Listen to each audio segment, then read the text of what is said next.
اللہ ملائکتہ یصلون علی النبی یا ایھا الذین آمنوا صلوا علیہ وسلموا تسلیما اللہم صل علی سیدنا وحبیبنا ومولانا محمد وبارک وسلم صلاۃ وسلاما علیک یا سیدی یا رسول اللہ کلہم من رسول اللہ ملتمس غرفا من البحر اور اشفا من الدیم ثم الرضا نبی بکر وعن عمر وعن علی وعن عثمان ذی الکرم مولا صلی وسلم دائما سرمدا علی حبیبک خیر الخلق کلہم۔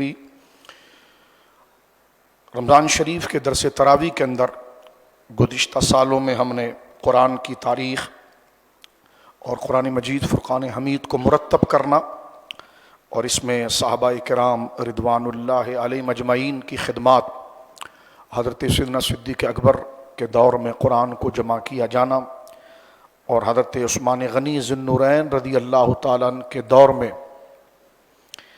اس کو لغت قریش پر جمع کرنا، یہ طویل تاریخ ہم نے گزشتہ رمضان میں قرآن مجید کے حوالے سے اور قرآن مجید پر کیے جانے والے اسلام دشمنوں کی جانب سے جو سوالات تھے اس کا ایک تحقیقی جائزہ پیش کیا۔ اللہ رب العالمین نے امسال بھی ہمیں رمضان شریف کا یہ مبارک مہینہ عطا فرمایا ہے، تو اس کی ترتیب یوں ہے کہ کوشش کی جائے گی کہ روزانہ ایک پارے کا خلاصہ مختصر وقت کے اندر ہم ذکر کر سکیں۔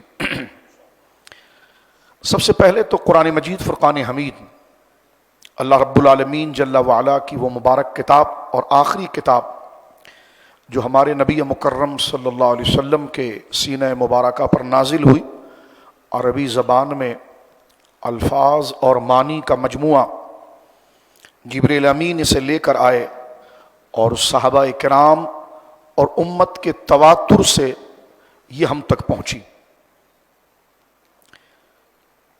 اجماع امت اسلام کے اندر بڑی اہمیت رکھتا ہے کہ جس بات پر ساری امت اکٹھا ہو جائے، شریعت مطہرہ کے اندر اس کا مقام شرعی دلیل کے اعتبار سے ہوتا ہے۔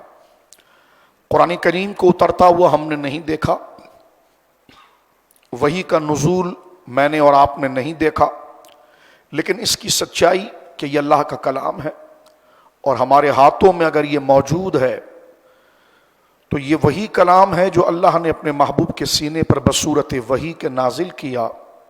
یہ عقیدہ جو ہم رکھتے ہیں یہ امت کے تسلسل اور امت کے اجماع پر یقین کر کے رکھتے ہیں، جن میں سب سے پہلی جماعت صحابہ کرام کی امانت ہے، عدالت ہے کہ ان کو اللہ نے باطنی طور پر انتہائی شریف اور پاکیزہ بنایا کہ انہوں نے اللہ رب العالمین جل وعلا کی اس کتاب کی حفاظت فرمائی اور آنے والی امت تک اس کو منتقل کیا۔ اس کے بعد امت کے اولیاء صالحین ان کا اس بات پر اجماع رہا اور یہ قرآن آج ہمارے سامنے موجود ہے۔ اور قرآن کریم کی ایک آیت بھی ہے جس میں اللہ رب العالمین نے ارشاد فرمایا ہے کہ وَمَن يُشَاقِقِ الرَّسُولَ مِن بَعْدِ مَا تَبَيَّنَ لَهُ الْهُدَىٰ وَيَتَّبِعْ غَيْرَ سَبِيلِ الْمُؤْمِنِينَ نُوَلِّهِ مَا تَوَلَّىٰ وَنُصْلِهِ جَهَنَّمَ وَسَاءَتْ مَصِيرًا۔ اس آیت میں اللہ رب العالمین نے دو قسم کے لوگوں کا ذکر کیا ہے۔ فرمایا وَمَن يُشَاقِقِ الرَّسُولَ مِن بَعْدِ مَا تَبَيَّنَ لَهُ الْهُدَىٰ کہ وہ لوگ نبی کے حق کو ظاہر کرنے کے بعد نبی کے ساتھ انکار کریں اور نبی کے پیغام کا انکار کریں، ایک وہ، اور وَيَتَّبِعْ غَيْرَ سَبِيلِ الْمُؤْمِنِينَ اور مسلمانوں کی پوری جماعت سے ہٹ کر کوئی الگ راہ نکالے تو اللہ فرماتا نُوَلِّهِ مَا تَوَلَّىٰ وَنُصْلِهِ جَهَنَّمَ وَسَاءَتْ مَصِيرًا تو ہم اسے اسی گمراہی کی طرف دھکیل دیں گے یہاں تک کہ اس کا ٹھکانہ جہنم ہوگا۔ تو یہ جو قرآن کی آیت ہے یہ امت کے اجماع کی طرف واضح دلیل ہے۔ قرآن مجید ہمیں امت کے اجماع سے حاصل ہوا۔ آگے چلتے ہیں۔ سورہ فاتحہ شریف اس وقت ہماری گفتگو کا موضوع ہے ابتدائی طور پر۔ آج قرآن مجید کو میں اور آپ جو کھولتے ہیں تو سب سے پہلے ہمیں سورہ فاتحہ شریف دائیں ہاتھ پر نظر آتی ہے، لیکن قرآن نازل ہونے میں یہ پہلی صورت نہیں ہے۔ جس طرح کہ اکثر اقوال یہی ہے کہ سورۃ العلق اقرأ باسم ربک الذی خلق، اس کی 5 ابتدائی آیات سب سے پہلے نبی پاک صلی اللہ علیہ وسلم کے سینے پر نازل ہوئی، وہی نازل ہوئی۔ وحی عربی زبان کا لفظ ہے اور اس کا معنی ہوتا ہے الاشارۃ بالسرعہ، تیزی کے ساتھ اشارہ کرنا، اور اس کا اسلامی ٹرمز میں اور اصطلاح میں اس کا معنی ہے کہ اللہ رب العالمین کا وہ کلام اور اللہ رب العالمین کی وہ باتیں جن کو اللہ کے سوا کوئی نہیں جانتا، اللہ رب العالمین وہ شریعت، وہ احکام، وہ باتیں اپنے نبیوں کے سینے پر اتارتا ہے، اس کو وحی کہتے ہیں۔ اللہ رب العالمین بندے کے سامنے جو حق کو واضح کرتا ہے یا اس کے سامنے جو چیزوں کو واضح کرتا ہے، اس کی 3 صورتیں بنتی ہیں۔ ایک تو وحی ہے، ایک الہام ہے اور ایک فراست ہے۔ وہی انبیاء کرام کا خاصہ ہے، ان کے علاوہ کسی پر اس کا نزول نہیں ہوتا۔ شریعت، احکام، قوانین اللہ رب العالمین انبیاء کے سینے پر اتارتا ہے۔ نبی کے علاوہ کسی پر شرعی وحی نہیں ہوتی۔ ہاں، قرآن میں جہاں موجود ہے کہ شہد کی مکھی کو اللہ نے وحی کی یا حضرت مریم کو اللہ نے وحی کی، وہاں وحی کا لفظ موجود ہے، لیکن وہ لٹرلی معنی کے اندر ہے اور وہ ٹرمز میں نہیں ہے، اصطلاحات نہیں ہے۔ یعنی اس سے مراد یہ کہ ان کے دل میں ایک بات ڈال دی ہے، ان کو کوئی ان کے دل کے اندر ایک راز کو کھول دیا ہے، وہ لغوی معنی میں، جیسے شہد کی مکھی کو اس کے دماغ میں یہ بات ڈال دیا ہے کہ رس کیسے لینا ہے اور کیسے ڈالنا ہے، کیسے کرنا ہے، تو وہ انتہائی بہت بڑی پلاننگ کا کام تھا، تو اس کو قرآن نے لٹرلی طور پر، لغوی طور پر وحی کے نام سے ذکر کیا ہے، کیونکہ عام انسان تو دیکھ کر ہی حیران ہو جائے کہ یہ کام کیسا ہوا۔ انبیاء کرام پر جو وحی ہوتی وہ شرعی وحی ہوتی ہے، ان کے علاوہ کسی پر شریعت نازل نہیں ہوتی۔ اور میرے اور آپ کے آقا جناب رسول اللہ صلی اللہ علیہ وسلم پر قرآن کی شکل میں اور آخری وحی نازل ہو گئی، حضور کے بعد قیامت تک کسی پر وحی نہیں آئے گی۔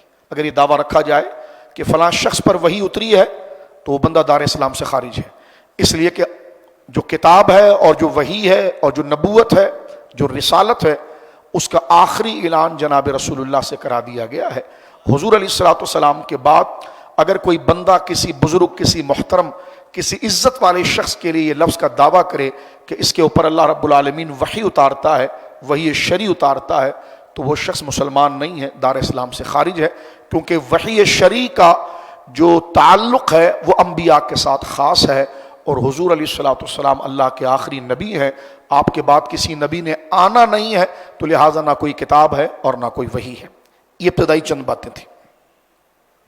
حضور علیہ الصلوۃ والسلام پر جب وحی کا نزول ہوتا تھا تو عرب کے جو لوگ تھے، اس پر ہم نے گزشتہ رمضان میں بڑی تفصیل سے بات کی کہ قرآن کو کمپائل کیسے کیا گیا ہے یا جمع کیسے کیا گیا۔ عرب کے لوگوں کو اللہ نے فطرتی طور پر نیچر میں یہ کمال دیا تھا کہ ان کو چیزیں بڑی جلدی یاد ہو جاتی تھی۔ آج بھی اگر ہم ہسٹری اور تاریخ کا مطالعہ کریں تو ایک عام بندہ جو پڑھا لکھا بھی نہ ہو تو اس کو کئی سو ہزار اشعار، غزلیں عربی زبان کے اندر ایسی یاد ہوتی تھی۔ یعنی اس قوم کے اندر خاصیت یہ کہ ان کا حافظہ جو تھا، میموری جو تھی، وہ بہت زیادہ تھی۔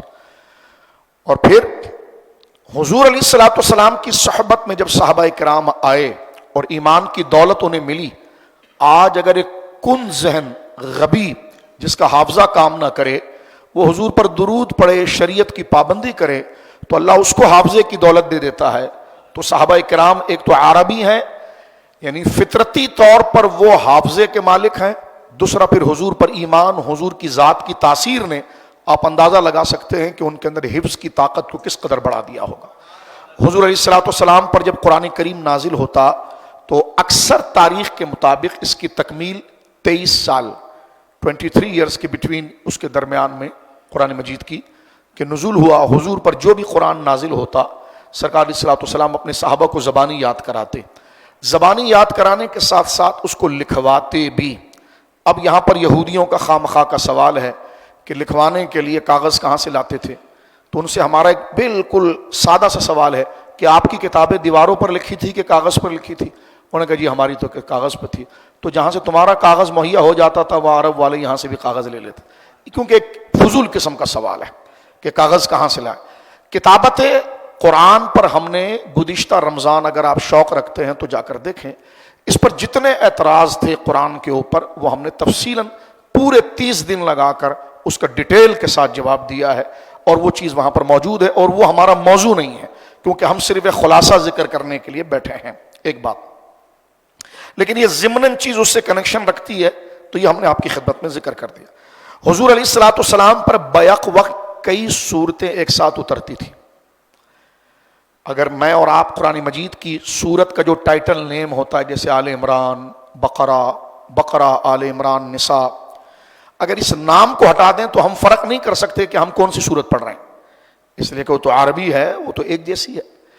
اس کا ادراک اور اس کو صرف حضور سید عالم اینالائز کر لیتے تھے, اور اللہ آپ کو بتا دیتا تھا. اور حضور پر بیک وقت سورہ نساء اتر رہی ہے مدینے میں, تو المائدہ بھی اتر رہی ہے, تو احزاب بھی اتر رہی ہے, تو حضور سید عالم پر ایک ساتھ صورتیں اترتی تھی.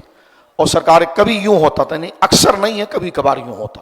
تو حضور علیہ الصلوۃ والسلام صحابہ کرام سے یہ فرما دیتے تھے کہ میں نے جو پڑھا ہے اس کو آل عمران میں لکھ دو, اور اب جو میں پڑھ رہا ہوں اس کو نساء میں لکھ دو, اب جو میں پڑھ رہا ہوں اس کو فلاں صورت میں لکھ دو.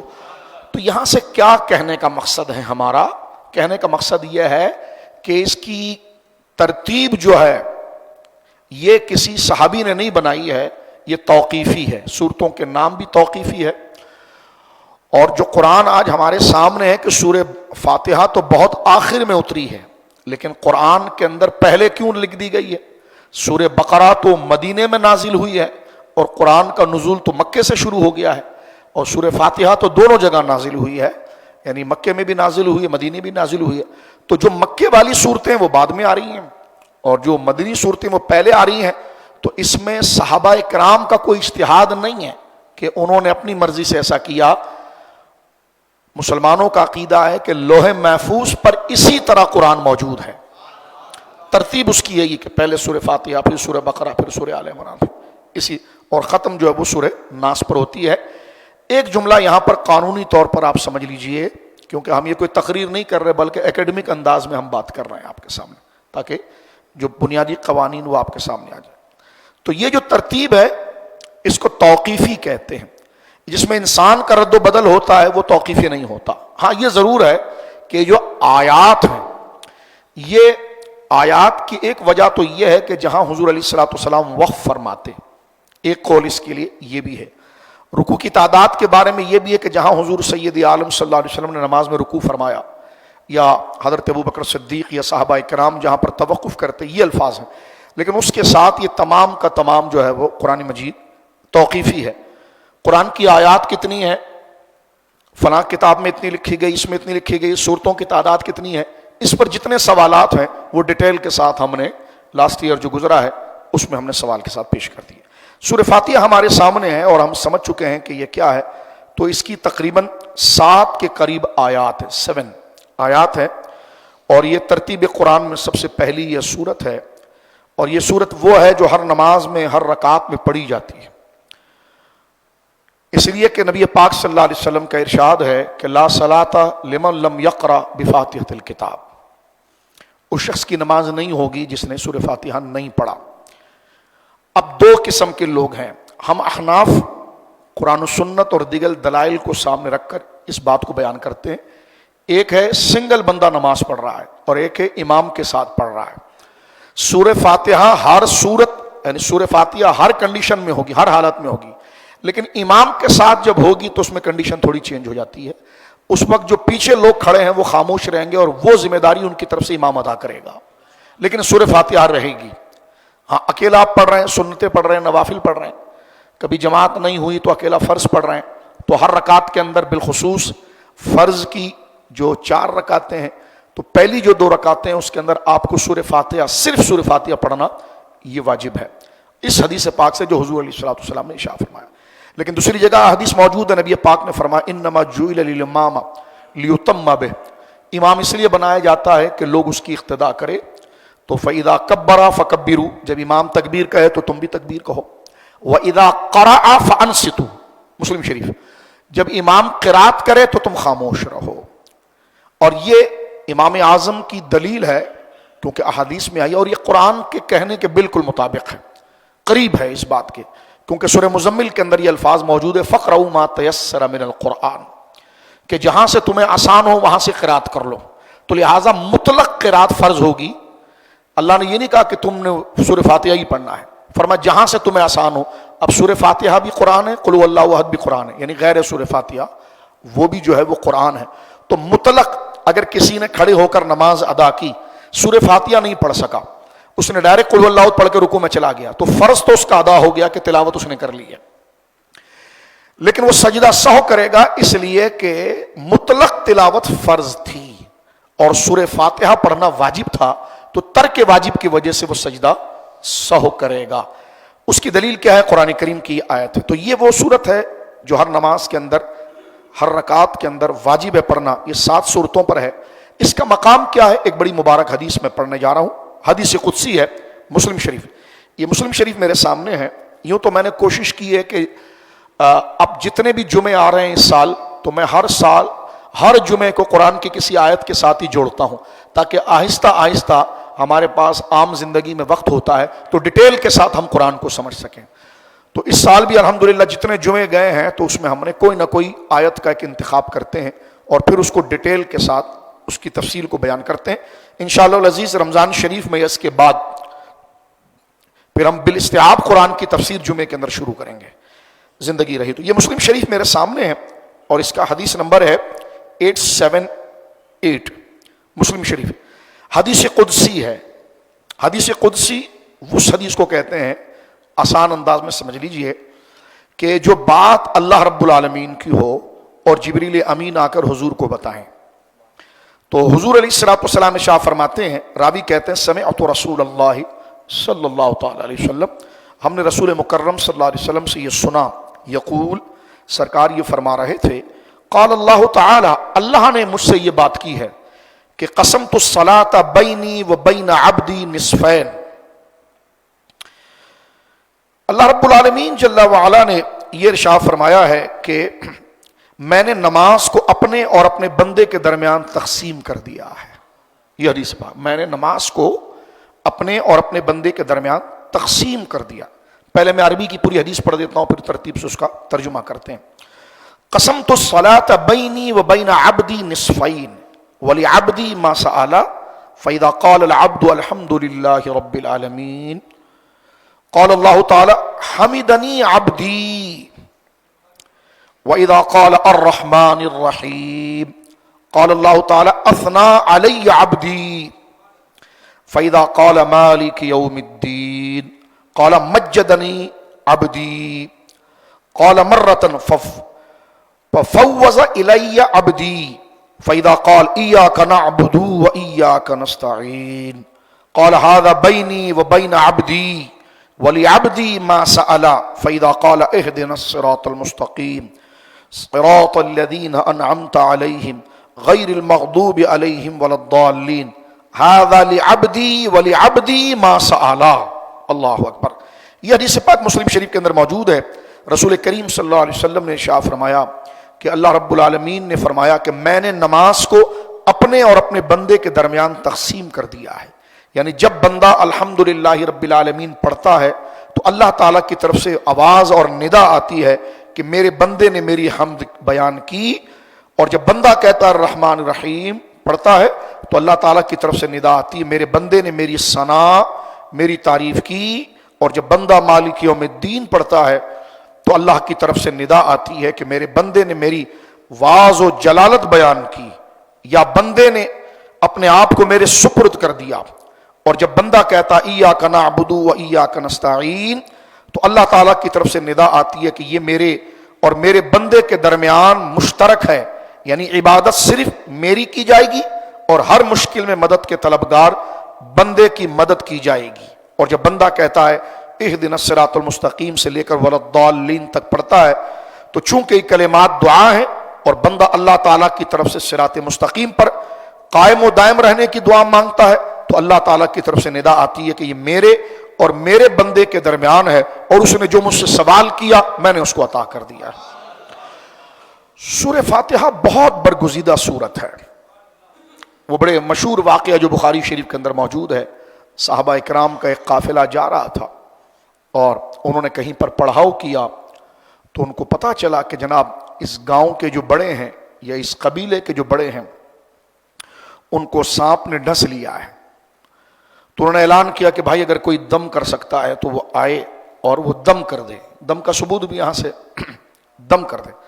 تعویذ گلے میں لٹکانا کیسا ہے اس پر ہم نے گزشتہ سال بیان کر دیا ہے، وہ الگ عنوان کے ساتھ ہے، اس کو آپ دیکھ سکتے ہیں. اس طرف جائیں گے تو یہ بات رہ جائے گی. تو جب دم جائز ہے تو لکھ کر ٹنگانا بھی جائز ہے، اس میں کیا حرج ہے؟ ہاں، جن احادیث میں لکھ کر ٹنگانا منع کیا گیا اور زمانے جاہلیت کی عادت کی وجہ سے شرک قرار دیا تو کامن سینس ہے کہ اس میں کفریہ کلمات تھے، بتوں کے نام تھے. لیکن جہاں قرآنی آیات ہوں تو اس میں کوئی حرج نہیں ہے. صحابہ کرام میں حضرت عبداللہ ابن عمر کا عمل ہے جو جامع ترمذی شریف کے اندر ہے کہ وہ نظر کا دم جو ہے وہ بچوں پر دم بھی کرتے تھے اور لکھ کر ان کے گلوں میں بھی ڈالتے تھے. تو سورہ فاتحہ کے متعلق یہ ہے کہ جب یہ ہوا کہ جناب اس قبیلے کے اندر اس کے کسی ان کے جو سردار تھے یا وڈیرے تھے ان کو سانپ نے کاٹ لیا تو انہوں نے اعلان کیا کہ بھائی اگر کوئی دم کر دے تو بڑی مہربانی ہوگی. انہوں نے کہا دم ایسا نہیں کریں گے، دم کریں گے تو تم آپ یہ کرو کہ ہمیں تمہارے یہ مویشیوں میں سے 100 مویشیاں چاہیے. تو یہاں سے پتا چلا کہ اجرت لینا اس پر جائز بھی ہے. انہوں نے کہا ٹھیک ہے، اگر آپ کے دم سے ہمارا باس ٹھیک ہو جاتا ہے تو یہ 100 جانوروں کی کیا حیثیت ہے. وہ آئے اور انہوں نے سورہ فاتحہ شریف پڑھ کے دم کیا اور زہر اتر گیا. وہ 100 بکریاں یا 100 اونٹ یا جو سواریاں تھیں وہ انہوں نے لی اور حضور کے پاس پہنچے تو سرکار کو بتایا کہ یا رسول اللہ ہم نے ایسا ہوا اور ہم نے پڑھا تو جناب اس سے جو ہے وہ زہر نکل گیا اور اللہ نے شفا عطا فرمائی. تو سرکار نے مسکرا کر فرمایا یہ سورت تمہیں سکھائی کس نے تھی؟ تو کہا حضور آپ نے سکھائی. تو فرمایا میرا حصہ کہاں پر ہے؟ تو اس میں سے کچھ حصہ حضور علیہ السلام. تو یہ سارا عمل ایک بیان جواز کے لیے تھا، ورنہ حضور کو اس کی کیا حاجت. طبرانی میں موجود ہے کہ سرکار کی سخاوت تو ایسی ہے کہ ایک شخص آیا اور اس نے کہا کہ آپ جو مجھے یہ دونوں پہاڑ کا جو ایریا ہے جو کئی ایکڑ پر ہے یہ بکریوں سے بھر جائے، اتنی بکریاں آپ مجھے دے دیں. سرکار نے انتظام کیا، فرمایا جا سارا لے جا. وہ اپنے گھر گیا، اس نے کہا کہ جناب محمد جو ہیں صلی اللہ علیہ وسلم اتنا دیتے ہیں کہ ان کو غربت کی کوئی فکر ہی نہیں ہوتی ہے. تو واقعی میں یہ اللہ کے نبی ہیں، وہ خود بھی مسلمان ہوا اور لوگوں کو لے کر مسلمان ہوا. تو یہ سرکار دو عالم صلی اللہ علیہ وسلم کی سخاوت ہے کہ میرے کریم سے ایک قطرہ کسی نے مانگا، دریا بہا دیے ہیں، دربے بہا دیے. صحیح مسلم شریف کی اس حدیث سے خوب اندازہ مسلمانوں کو ہونا چاہیے کہ سورہ فاتحہ پڑھتے ہوئے بندہ خدا کے کتنے قریب ہو جاتا ہے. بولیے سبحان. شاہ صاحب یہاں تشریف لائیں کہ بندہ جو ہے وہ سورہ فاتحہ پڑھتے ہوئے کتنا قریب ہو جاتا ہے. تو اس درس کو ذرا فیلنگ کے انداز میں، محسوس کے انداز میں بھی سمجھیے. سورہ فاتحہ شریف کے کئی نام ہیں. ایک نام سورہ فاتحہ ہے، سورۃ الدعاء ہے، سورۃ المسئلہ ہے، سورۃ الشفاء ہے، سورۃ الکنز ہے، سورۃ الواقعہ ہے، سورۃ الکافیہ ہے، سورۃ الرقیہ ہے اور سورۃ الحمد ہے. یعنی یہ ایک ایک نام ٹائٹل نیم ہے اس کے کمال کا کہ اس میں شفا بھی ہے، اس میں مسئلوں کا حل بھی ہے، اس میں دعا بھی ہے، اس میں گویا کہ دنیا و آخرت کے خزانے رزق کے لیے تو با کمال چیز ہے. جو سورہ فاتحہ پڑھے رزق کی تنگی خدا ختم کر دیتا ہے. شفا کے لیے لاجواب ہے، بندہ اپنا عمل بنا لے پانی پر دم کر کے پی لے سے، یہ شفا ہے. کافیہ ہے، یعنی ہر چیز سے بندے کو مستغنی کر کے مکمل پروٹیکٹ کرتی ہے. یہ بڑی با کمال صورت ہے. اور فرمائیے اس کے نام ہیں، اس میں اللہ تعالیٰ کی حمد اور اس کی عظمت اور اس کا بیان ہے. عبادت کا حقدار صرف اللہ رب العالمین کی ذات ہے، یہ اس کا ذکر ہے. دعاؤں کا ذکر ہے اور خاص طور پر اس میں جو ہے وہ جامع ترین الفاظ کے اندر ان تمام چیزوں کو ذکر کر دیا گیا کہ جس کو بندہ اپنے رب سے متعلق، جس کا جاننا اور جس کا سمجھنا جو ہے وہ بندے کے لیے لازم اور ضروری ہے. اس کے بعد جو سورت ہے وہ سورۃ البقرہ ہے. یہ قرآن کریم کی سب سے بڑی سورت ہے. اللہ ہمیں وقت دے تو ہم ڈیٹیل کے ساتھ کبھی اس کو سمجھیں. یعنی یہ وہ مبارک سورت ہے کہ جس میں اسلام کے سارے مسائل جمع کر دیے گئے. یعنی عقائد بھی آ گئے، اس میں احکام و عبادات بھی آ گئے، اخلاق بھی آ گئے، قصص اور واقعات بھی آ گئے. واقعات بھی بڑی کثرت کے ساتھ اس سورت کے اندر ہیں. اور واقعات کیونکہ ہماری انسان کی فیلنگ یہ ہوتی ہے کہ وہ واقعات کے ذریعے موضوع پر جلدی اعتماد کرتا ہے، سچے واقعات کے ذریعے. اور اللہ رب العالمین نے خود اپنے محبوب سے ارشاد فرمایا کہ حبیب ہم نے سارے انبیاء کے واقعات آپ پر اتارے ہیں لنثبت بہ فؤادک، تاکہ اس کے ذریعے آپ کا دل سچائی میں اور مضبوط ہو جائے۔ یہاں سے پتہ چلتا ہے کہ صالحین اور انبیاء کے واقعات دلوں میں یقین کو پیدا کرتے، کیونکہ ظاہر سی بات ہے ہماری میموری میں جو چیزیں ہوں گی بندہ اسی چیز کو قبول کرتا ہے، ایکسیپٹ کرتا ہے، اور انسان فطرتاً نقال ہے، کہتے ہیں نا کہ خربوزہ خربوزے کو دیکھ کر رنگ بدلتا ہے، تو انسان فطرتاً مقلد ہوتا ہے، اس کے دماغ میں جس قسم کی معلومات ہوتی ہیں اسی کے شوق کی طرف ہو جاتا ہے۔ تو قصے اور واقعات بصورت کے وہ سچے ہوں تو قرآن کریم کا ایک بہت بڑا حصہ انبیاء کے قصوں پر ہے، اور ان قصوں میں صرف محض قصہ نہیں ہے، ان قسموں میں آزمائش کے وقت صبر کا طریقہ بھی سامنے آ جاتا ہے، ملنے والی نعمت کے وقت شکر کا طریقہ بھی آ جاتا ہے، دین کے خلاف یا بندے کے کسی عمل کے خلاف کوئی حالات اگر اس کی طبیعت کے خلاف ہو جائے تو عبادت پر قائم رہنا، رب کی رضا پر قائم رہنا، وہ اسٹرگل جو ہے وہ تمام چیزیں ہمیں نظر آتی ہیں، جیسے حضرت موسیٰ کا قصہ ہے، اور قرآن میں سب سے زیادہ قصہ جس کا بیان ہوا ہے وہ حضرت موسیٰ ہے۔ اس کی ایک وجہ صرف یہ ہے کہ حضرت موسیٰ کی امت کا نیچر اور ہمارا نیچر یہ بہت زیادہ ایک دوسرے سے مماثل ہے اور قریب ہے۔ اللہ اکبر۔ ان میں بھی لالچ و حرص بہت ہے، اس میں بھی لالچ و حرص بہت ہے۔ ان میں بھی حق کی بات سننے کے بعد باہر اگر کوئی للچائے طور پر بدکاری کو رکھے تو ساری بات بلا کر ادھر لپک جانا، یہ جو عادت ہے وہ بدقسمتی سے اس امت کے اندر بھی صلاحیت کی ہوئی ہے۔ تو اس لیے حضور سید عالم کو سامنے جو لوگ تھے ان کا نیچر بالکل بنی اسرائیل کی طرح تھا، حضرت موسیٰ کی قوم کی طرح تھا۔ تو نبی پاک صلی اللہ علیہ وسلم فرماتے ہیں میرا رب میرا استاذ ہے جو میری تربیت کرتا ہے کہ میں نے کیا کرنا ہے کیا نہیں کرنا ہے۔ تو یہ واقعات حضور کے لیے اس لیے اتارے ہیں تاکہ اللہ رب العالمین اپنے محبوب کی تربیت کرے اور اپنے محبوب کی تربیت کے ذریعے محبوب مکرم جو ہے وہ ساری خدائی کی تربیت کرے۔ سورۃ البقرہ اس کی ابتدا جو ہے وہ حروف مقطعات سے ہوتی ہے۔ حروف مقطعات کا معنی سادہ سے یہ سمجھ لیجئے قطع قطع، کٹے کٹے حروف۔ اب دیکھیں نا الف لام میم، علم نہیں پڑھتے آپ، الف کو الگ پڑھتے ہیں، لام کو الگ پڑھتے ہیں، میم کو الگ پڑھتے ہیں، لیکن آگے آپ دیکھیں ذالک الکتاب، زال کو ذالک الکتاب زال لام کاف کو ملا کر نہیں پڑھتے، ذلک نہیں پڑھتے آپ یا ذلک نہیں پڑھتے، بلکہ اس کو اعراب کے ساتھ پڑھتے ہیں ذالکا۔ تو یہاں پر آپ علم نہیں پڑھتے، الف لام میم کاٹ کاٹ کے پڑھتے ہیں، اس کو کہتے ہیں حروف مقطعات۔ اور یہ اجنبی چیز نہیں ہے، یہ اہل عرب کے اندر مشہور طریقہ تھا گفتگو کا۔ کن کے اندر؟ جو انتہائی فصیح بلیغ عربی کو جانتے تھے، ان کے قدیم کے زمانے جاہلیت کے شعراء، کیونکہ ظاہر سی بات ہے قرآن کریم عربی زبان میں نازل ہوا ہے۔ اب سمجھانے کے لیے آپ کے ذہن کے اعتبار سے پھر بہت پیچھے جانا پڑتا ہے۔ قرآن کا معجزہ اس کی زبان ہے، اس کی فصاحت ہے۔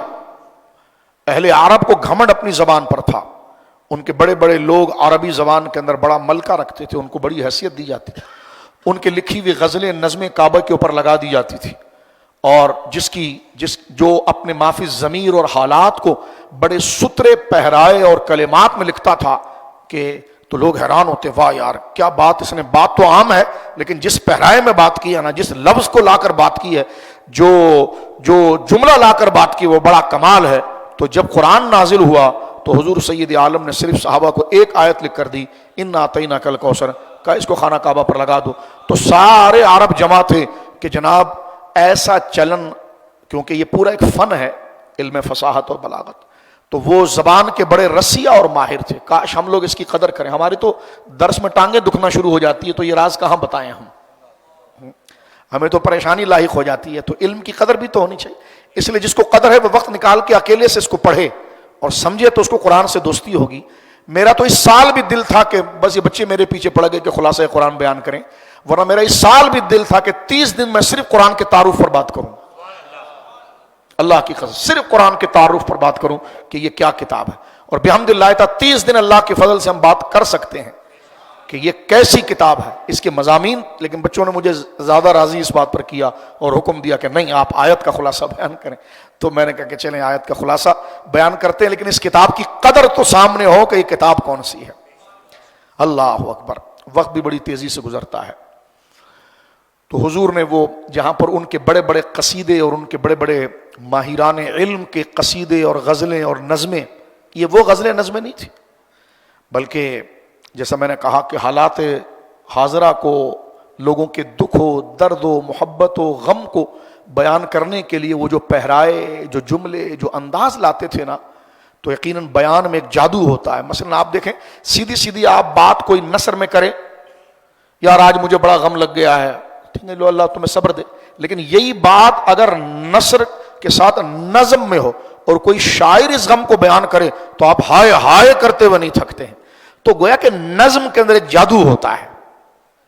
اب یہ مرزا غالب ہے یا دیگر جو شعراء اردو کے گزرے ہیں، یہ کیا کرتے ہیں؟ یہ جذبات کو غزلیہ انداز میں لے کر آتے ہیں۔ غزلیہ انداز سے مراد کیا ہے؟ اس کیفیت کے لیے ایسا، مثال کے طور پر خوبصورتی کے لیے اگر چاند کا لفظ لائیں تو کتنا مزہ آتا ہے۔ ایسا کہو یہ فلاں چیز بڑی خوبصورت ہے تو کوئی جاذبیت نہیں، ارے بالکل چاند جیسی روشن ہے، سورج جیسی روشن ہے۔ یہ جو تشبیہات آتی ہے یہ بندے کی طبیعت کے اندر جولانی پیدا کرتی ہے، یہ ہے تغزل، اور یہ ہے زبان کا نکھار جس کو جادو کہا جاتا ہے۔ تو اہل عرب اس میں بڑے ماہر تھے، وہ اس قسم کے نہیں، اس سے باریک تشبیہ لے کر آتے تھے کہ بندہ پاگل ہو جاتا تھا کہ اس نے بات کیا کر دی ہے۔ وہی بات اگر اسٹریٹ انداز میں کر دی جائے تو اس کی کوئی اہمیت نہیں، لیکن اس کی تشبیہات اور استعارے اور کنایے کے ساتھ جب اس کو لگایا جاتا ہے تو بندہ حیران ہوتا ہے۔ اب دیکھیں نا، حضور کی شان آپ پڑھتے ہیں، کیفیت وہ نہیں آتی، لیکن وہ نعت میں جو غزلیہ انداز میں نظم میں جو آتا ہے تو وہی بات تقریر میں کی جاتی، لذت نہیں آتی، لیکن اسی حضور کی شان کو جن تشبیہ اور پہرائے میں بیان کیا جاتا ہے تو بندہ ہائے ہائے کرتا رہ جاتا ہے۔ تو یہ ہے نثر کی چیز اور یہ ہے نظم کی چیز، جو زندہ لوگ ہیں وہ اس کو محسوس کرتے ہیں۔ اچھا، اس کے لیے بندے کے اندر سے زندگی ہونا چاہیے۔ تو جب انا اعطیناک الکوثر حضور نے لکھوا دیا تو وہ لکھوانا تھا تو سارے عرب آ کر جمع ہو گئے، اور انہوں نے کہا جناب ایسا کلام تو ہم نے کبھی نہیں دیکھا، کہ جو چیز، اب میں صرف موٹی موٹی باتیں آپ کی عقل سے کر کے گزرنا چاہ رہا ہوں کہ اس کیا تھا انا اعطیناک الکوثر۔ ہم روزانہ پڑھ رہے ہوتے ہمیں کوئی ادراک نہیں ہوتا، لیکن جو اہل زبان تھے انہوں نے کہا کہ اس قسم کے الفاظوں کی ترتیب، اس طرح کا پہرایا، اس طرح کی سیٹنگ، وہ یہاں تک کہ علم کے بادشاہ تھے وہ کہتے تھے کوئی بشر اس طرح کی سیٹنگ کر ہی نہیں سکتا، یہ کسی انسان کا کلام نہیں ہے۔ انہوں نے الٹا صحابہ کو چیلنج کر دیا کہ تم ہم سے پوچھتے ہو کہ انا اعطیناک الکوثر کا دوسرا مصرع تم بنا کر لاؤ، تو ہم تمہیں ہی چیلنج کرتے ہیں، تم مصرع بناؤ، اس کا آگے کیا بنے گا۔ لفظ مصرع میں ظاہری کہہ رہا ہوں ان کی عقل کے حوالے سے۔ انہوں نے کہا ہمارے پاس دوسرا نہیں تیسرا بھی ہے۔ پھر آگے لکھ دیا گیا کہ انا اعطیناک الکوثر لکھا، کہا اس کے آگے کا جملہ تم ذرا ملا کر بتاؤ۔ انہوں نے کہا اس طرح کا رنگ ترنگ، اس طرح کے بلندی الفاظ، مضمون اور باریکی ہمارے ذہن میں نہیں آ سکتی، تو تم نے ایسی بس لکھ دیا، تمہیں کہیں سے مل گیا ہے تو تم بھی نہیں لا سکتے۔ انہوں نے کہا ہم لاتے ہیں، ایک نہیں، دو نہیں، تین ہے۔ فرمایا انا اعطیناک الکوثر فصلی لربک وانحر ان شانک هو الابتر۔ اس پر کبھی دیکھیں جو فصاحت و بلاغت پڑھتے انسان حیران ہوتا ہے کہ واقعی میں یہ اللہ رب العالمین کا کلام ہے۔ مثلا ایک جملہ کہہ کر میں آگے بڑھنا چاہتا ہوں، ولید عرب کا بہت بڑا شاعر تھا، اس کے قصیدے حرم کے اوپر سالوں لٹکے رہتے تھے چیلنج کے طور پر کہ کوئی میرے مقابلے کی شاعری کر کے دکھائے، اور عرب گویا کہ یوں سمجھو کہ اس کو سونے کی ڈولی میں اٹھائے پھرتے تھے۔ ولید جب اس نے قرآن کے الفاظ کو دیکھا تو اس نے حضور پر ایمان لے آیا۔ تو جس زبان کے لوگ تھے اس زبان پر جو انہوں نے کلام کیا، تو ولید کے بارے میں یہ بات تاریخ میں موجود ہے کہ وہ شخص مسلمان ہوا، اور جو مسلمان ہوا وہ قرآن کی عربیت سے انسپائر ہو کر ہوا، تو وہ خود عربیت کے اندر اور شاعری کے اندر ایک بڑا ملکہ رکھتا ہے۔ جیسے چھوٹے چھوٹے شاعر ہوتے ہیں وہ جب غالب کو دیکھتے تو کہتے کیا ہمارا استاذ یار کیا بات کر دی، اس طرح کا مضمون تو ہم سوچ بھی نہیں سکتے جہاں جا کر غالب بات کرتا ہے۔ تو بلا تشبیہ یہ سمجھیے کہ ولید عرب کے شعراء کا امام تھا، اور اس کے قصائد زمانے جاہلیت کے اندر بڑے مشہور تھے۔ ہمارے وہاں مدارسے میں پہلے پڑھائے جاتے تھے سوائے معلقہ، اس کے اندر اس کے قصائد بھی، جیسے متنبی ہے جھوٹا نبوت کا اس کی کتاب، تو اس سے پتہ چلتا ہے کہ کس طریقے سے زمان۔ اس لیے قرآن کو سمجھنے کے لیے، اس کی عربی کے لیے، اس کے ترجمے پر وہی لوگ قادر ہو سکتے ہیں جنہیں زمانہ جاہلیت کی عربی اشعار پتہ ہو، کیونکہ دیکھیں نا قرآن نے باتیں کی ہے اور لہجہ غزلیہ بنا ہے۔ والضحى واللیل اذا سجا، اب یہ والضحى چاشت کے وقت کی قسم، اب یہ چاشت کس چیز کی تشبیہ بن رہی ہے؟ کہ واقعی میں چاشت ہی کا بیان ہو رہا ہے جو فجر کے بعد ہوتی ہے، یا اس کی روشنی کی مٹھاس و ٹھنڈک کہیں پر ہے، اور نظم اور لہجہ بھی اگر آپ دیکھیں تو بالکل ایک وزن شاعری کی طرح والضحیٰ واللیل اذا سجا ما ودعک ربک وما قلی وللآخرۃ خیر لک من الاولی یا ایھا المدثر قم فانذر وربک فکبر وثیابک فطہر۔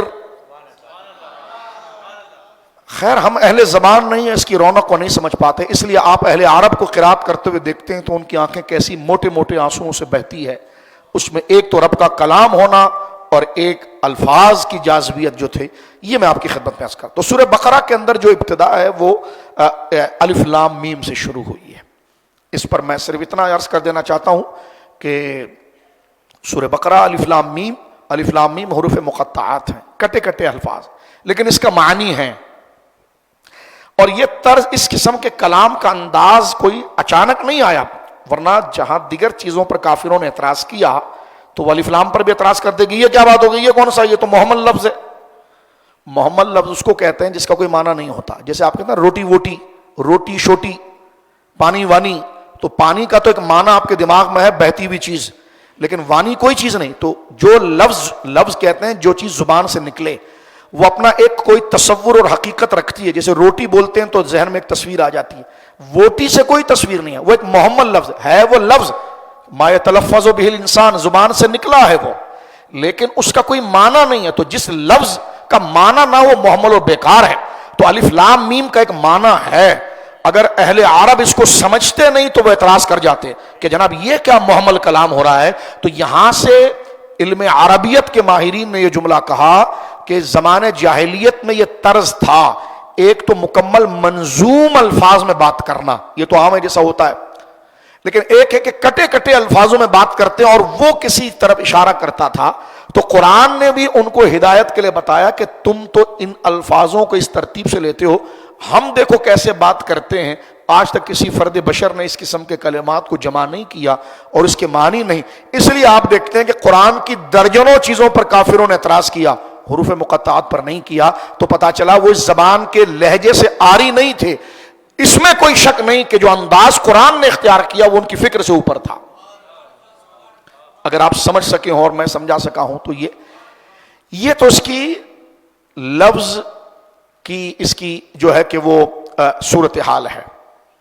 شرعی اعتبار سے جو حضور پر قرآن اترا ہے نا، اس میں آیات تو عربی زبان میں نشانی کو کہتے ہیں،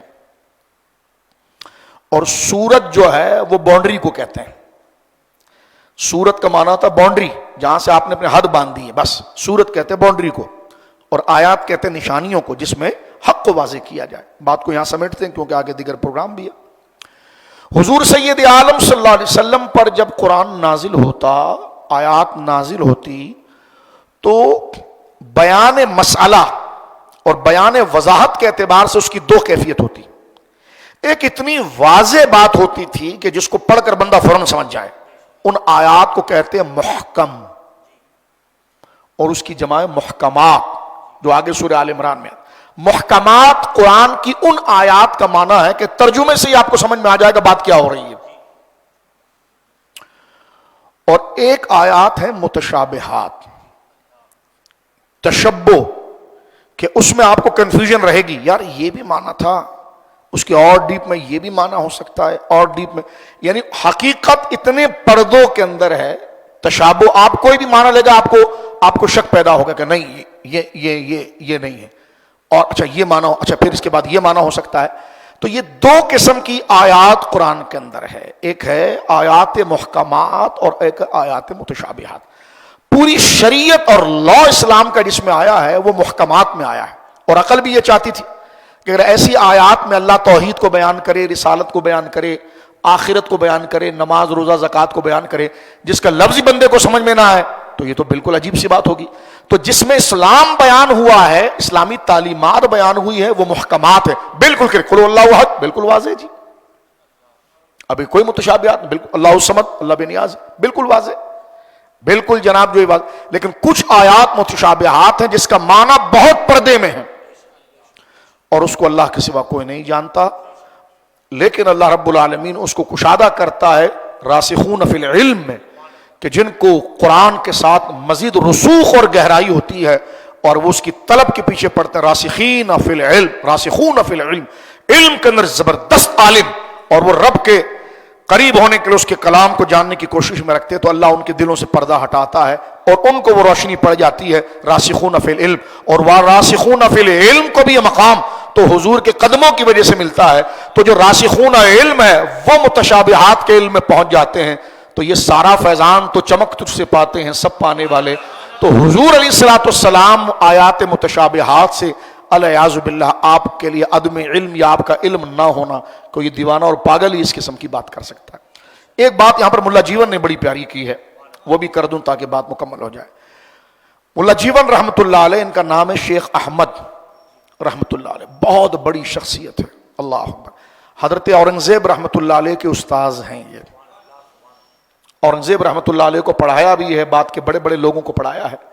ان کی تفسیر میں کے قرآن کریم کی میں پوری قرآن کے اندر صرف 500 کے قریب آیات جس سے شریعت جاری ہوتی ہے، حلال کیا ہے، حرام کیا ہے، غلط کیا ہے، ٹھیک کیا ہے عبادات میں، اس کو ان آیات کو الگ کر کے آپ نے ایک پوری تفسیر لکھی ہے جس کو تفسیر احمدیہ کہتے ہیں. تفسیرات احمدیہ.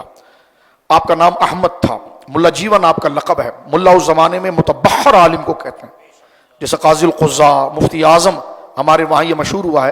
اس زمانے کے اندر لفظ ملا جو ہے یہ علم کے منتہا پر پہنچے ہوئے متبحر علماء. ملا عبد الحکیم سیالکوٹی رحمۃ اللہ علیہ، حاشیہ بیضاوی جو علم بلاغت کے امام ہیں. تو یہ ملا جیون رحمۃ اللہ علیہ سارے ایک ہی وقت کے ہیں، جس میں حضرت میاں میر شریف جو لاہور میں آرام فرما رہے ہیں، اللہ کے ولی، یہ سب ایک ہی بیچ کے علماء ہیں اور ایک ہی بیچ کے یہ اولیاء ہیں.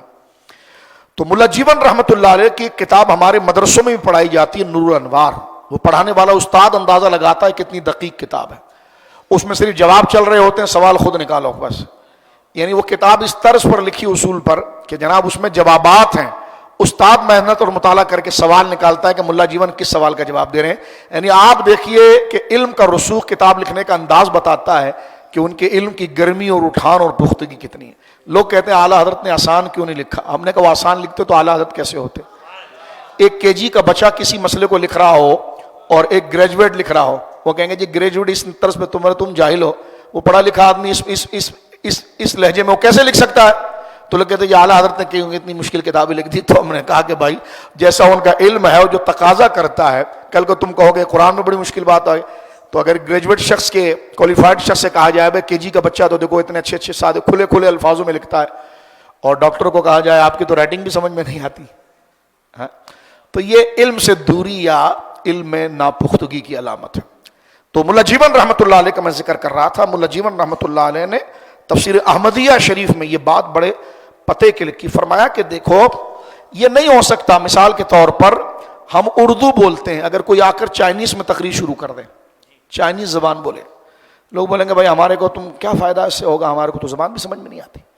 تو فرمایا ایک بندہ ہندی ہو، اردو بولنے والا ہو، اس سے اگر چائنیز زبان میں، افلاطونی زبان میں، یونانی زبان میں، سنسکرت کے اندر اسے عبرانی زبان میں بات کریں تو وہ اس کو سمجھ میں نہیں آتا تو وہ کیا کرے گا.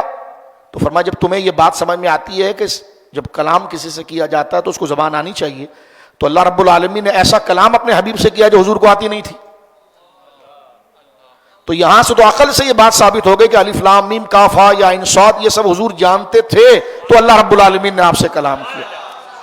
اور اللہ کروڑ رحمت اتارے حضرت علامہ سید محمود آلوسی کی قبر مبارکہ پر، وہ تو فرماتے ہیں یہ حروف خود اپنا معنی رسول اللہ کو بتاتے تھے، اور اس میں کوئی تغزل، کوئی یہ نہیں ہے، یہ تو آپ نے ایک افسانوی بات کر دی ہے.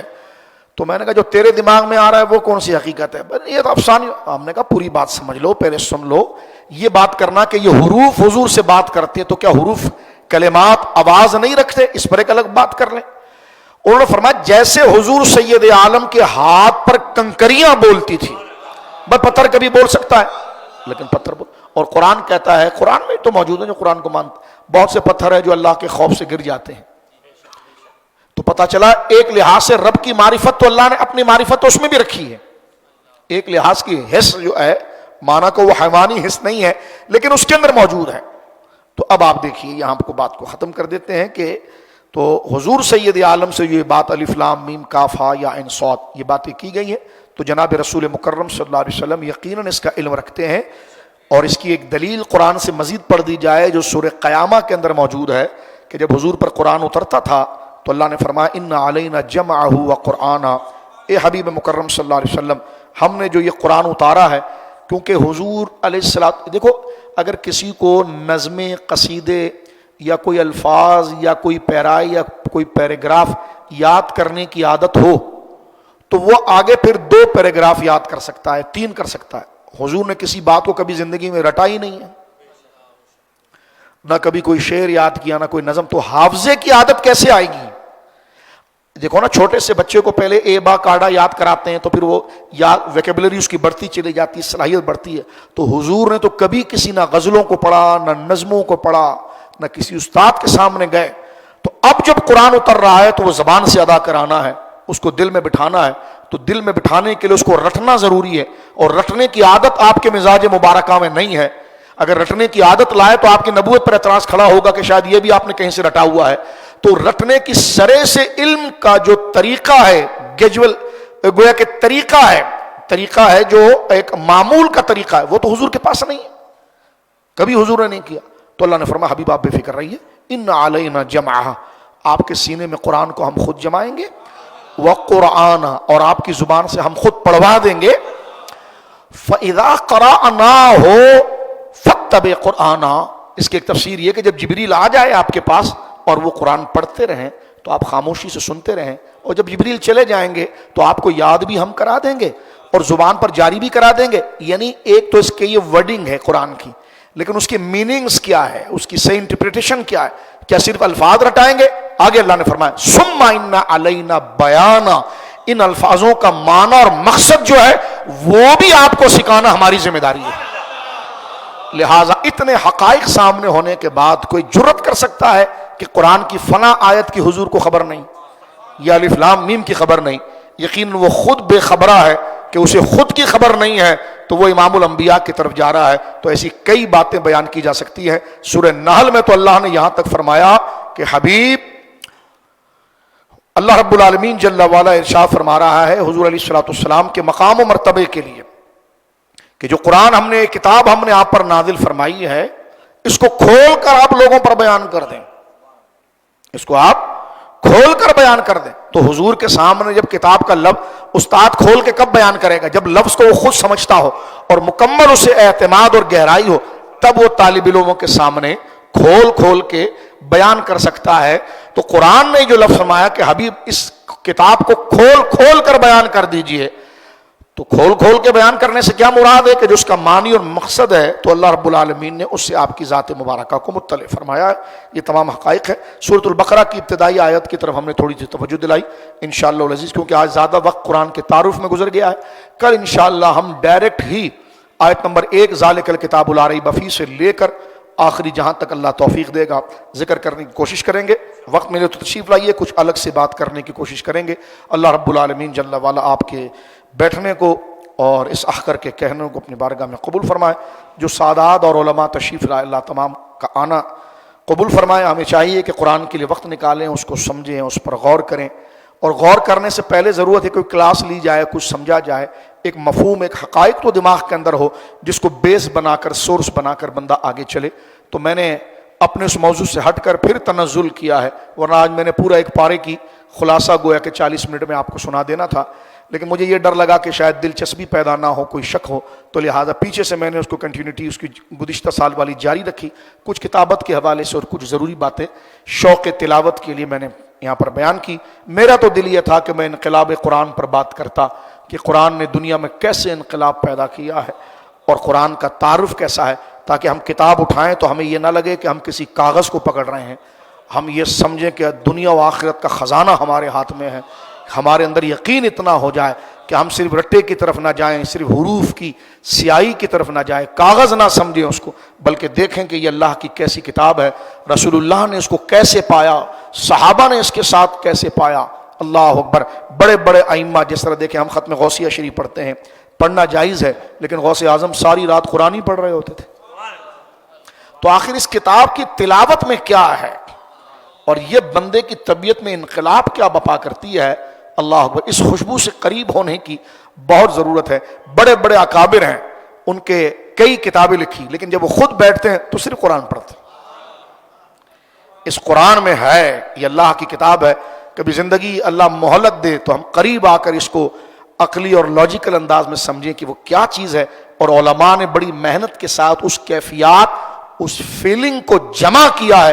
آخر ولید کے اندر کس چیز نے جذبہ بنایا کہ سالہ سال کی مذہب کو چھوڑ دیا، اور اتنے تلامذہ اس کے شاگرد تھے، خود وہ عرب کے اندر ایک بڑا رئیس امرائے شعراء میں سے تھا، تو قرآن میں ایسی کیا جاذبیت تھی جس کو دیکھ کر اس پر انقلاب ہوا۔ میں نے گزشتہ سال قرآن کی کچھ غیبی بشارات پر، فتح روم وغیرہ پر بھی آپ کی بات کی تھی۔ یہ وہ صرف ایک اشارے ہماری طبیعت اور ہمارا جتنی سطح ہے اس حوالے سے، تاکہ ہمیں پتہ چلے کہ یہ زندہ جاوید کتاب ہے، اور یہ اللہ رب العالمین جل وعلا کی کتاب ہے، اللہ کا کلام ہے، جس کا موضوع انسان ہے، اور انسان کی صلاحیتوں کو بیدار کرنے، اس کو سمجھ دینے، فکر دینے، اسے پرواز دینے کے لیے یہی کتاب کی تلاوت، اس میں تدبر، اس میں غور اور فکر گویا کہ ہے۔ اللہ رب العالمین جل وعلا ہمیں عمل کی توفیق دے۔ کل انشاءاللہ کنز الایمان کے حوالے سے میں ترجمے میں کچھ اعلیٰ حضرت کی باتیں آپ کے ساتھ کرنے کی کوشش کروں گا۔ اللہ رب العالمین جل وعلا آج کے درس کو اپنی بارگاہ میں قبول فرمائے، جو کوتاہیاں غلطیاں ہوئی اللہ معاف فرمائے، قرآن اور روزے کی شفاعت اللہ ہمیں نصیب فرمائے۔ وآخر دعوانا الحمدللہ۔